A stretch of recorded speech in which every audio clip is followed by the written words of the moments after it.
Dalam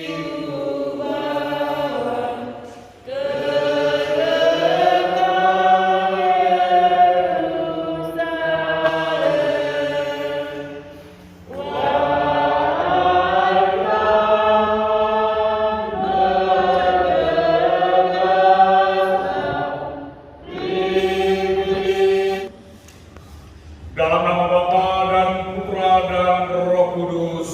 Amin. Semoga kasih karunia Tuhan Yesus Kristus, cinta kasih Allah dan persekutuan Roh Kudus beserta kita sekarang dan selama-lamanya.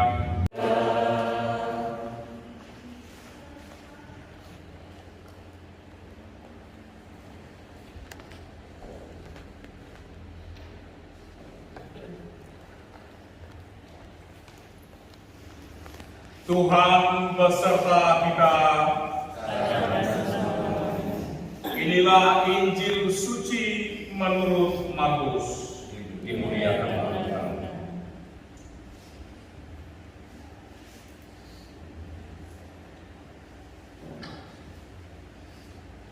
Pada suatu hari, Yesus bersama murid-muridnya pergi ke desa-desa di sekitar Kaisarea Filipi. Di tengah jalan Yesus bertanya kepada murid-muridnya, kata orang, siapakah aku ini? Demikianlah sabda Tuhan. Terpujilah Kristus. Silakan duduk. Sejenak kita meninggalkan semua aktivitas kita dan kita datang untuk memenuhi undangannya. Cerita pendek yang akan membawa kita kepada Injil hari ini. Pak Nandar ini kebiasaannya dia masuk kerja itu jam 10 pagi. Dan itu sudah dia lakukan selama lebih dari 10 tahun. Dan dia merasa bahwa sudah nyaman. Dia sudah merasa nyaman dengan situasi itu. Ketika ada perubahan jam masuk kerja itu.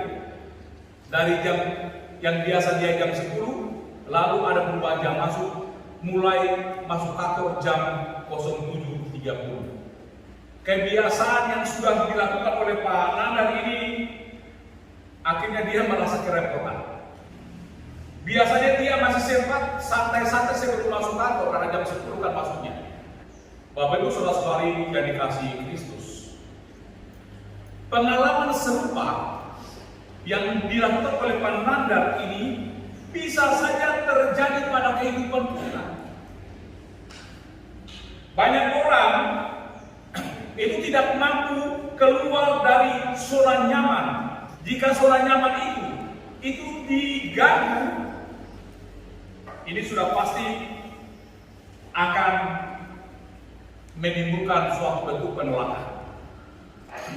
Bapak Ibu dan saudara-saudari yang dikasihi Kristus, para murid yang diwakili oleh Petrus yang tadi kita bacakan dalam Injil ini, itu juga mengalami hal yang sama. Hal yang sama. Mereka itu terjebak pada pola pikir orang-orang Yahudi. Mesias itu tidak mungkin menderita. Pola pikir orang-orang Yahudi bahwa Mesias tidak mungkin dibunuh oleh ahli-ahli Taurat atau orang-orang Farisi. Tidak mungkin.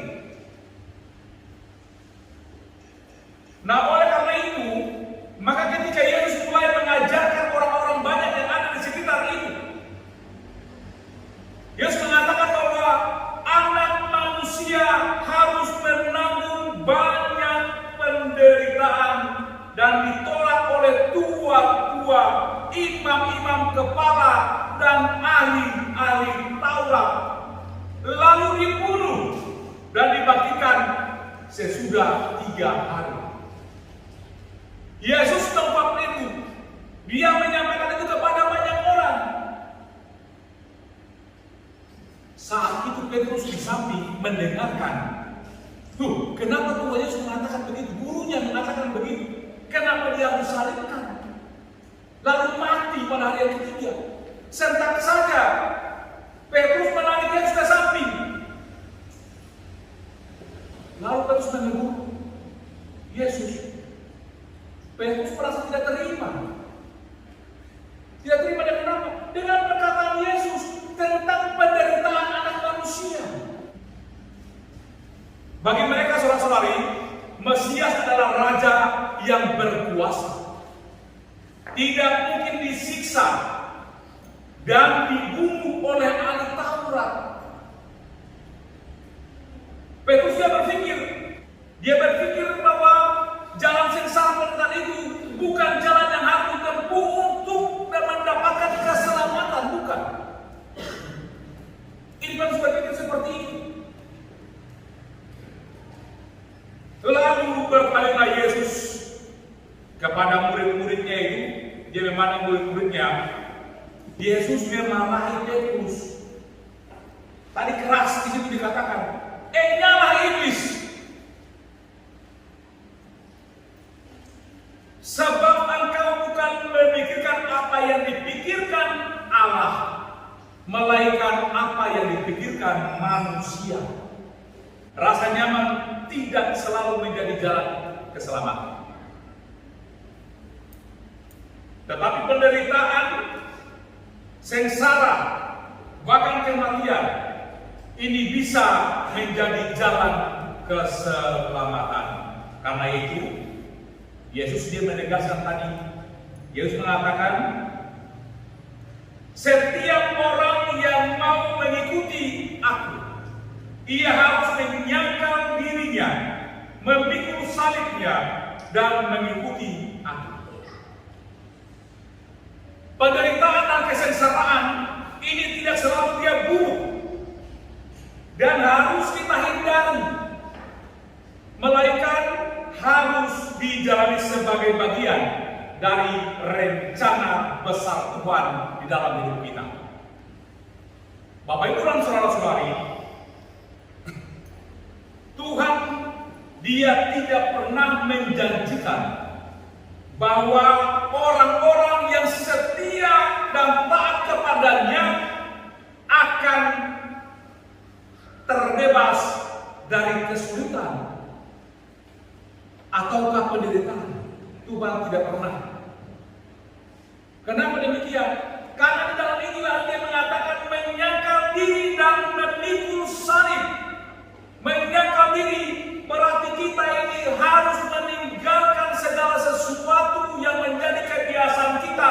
Kita tinggalkan dan mau hidup baru bersama Kristus. Itu yang namanya menyangkal diri. Kalau punya harta, jual semua harta itu, lalu menyerahkan kepada orang-orang yang membutuhkan. Mengikuti Yesus tidaklah semudah yang kita katakan harus marah-marah soal nyaman, tidak.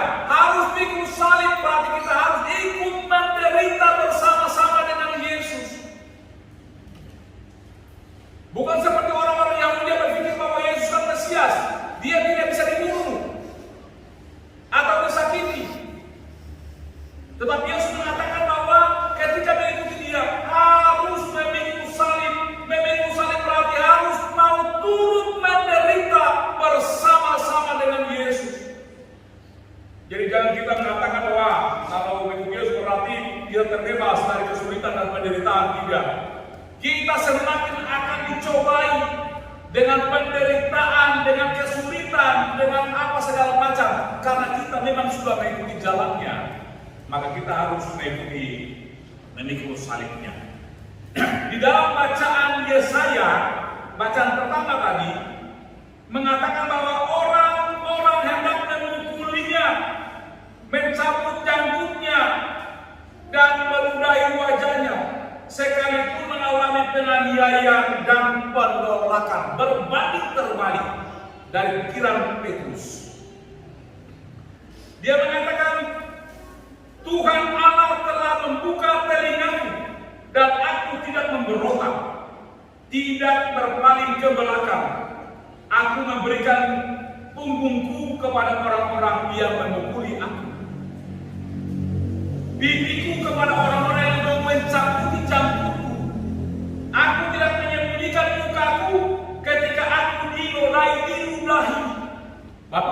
saudara-saudari, bacaan kedua ini berbicara tentang iman dan perbuatan.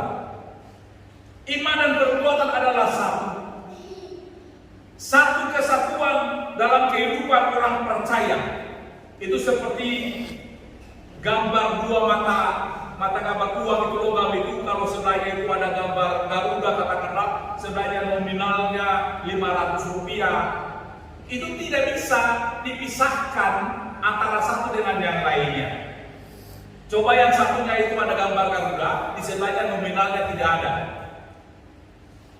Jadi kalau kita pisahkan itu, dua mata uang itu, kita pisahkan, maka pasti tidak berguna atau tidak berfungsi. Bapak dan saudara-saudari, demikian juga dengan iman dan perbuatan disampaikan situ adalah satu paket, satu kesatuan. Sebab itu iman tanpa perbuatan adalah mati. Karena iman adalah kunci. Sekali lagi, iman adalah kunci untuk menerima keselamatan, menerima Yesus Kristus sebagai Tuhan dan Juru Selamat.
Saudara-saudari terkasih, Tuhan Yesus bersabda, "Akulah roti hidup yang turun dari surga. Jikalau seorang makan dari roti ini, ia akan hidup selama-lamanya." Berbahagialah kita yang diundang ke perjamuannya. Ya Tuhan, saya tidak pantas keponakan pada saya, tapi tubuh Kristus. Amin.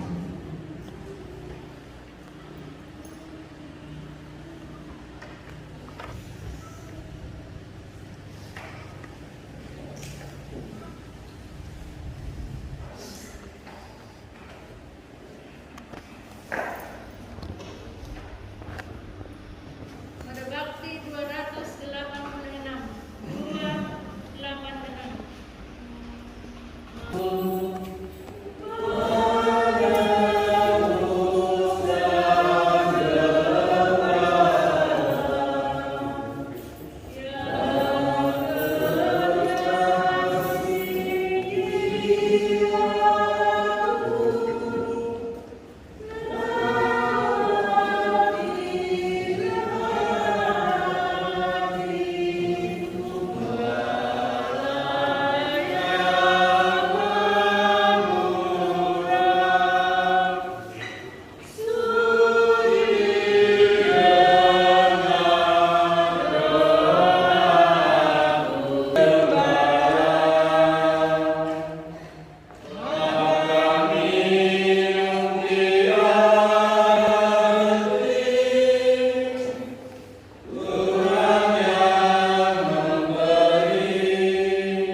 Mari berdiri kita bersatu dalam doa.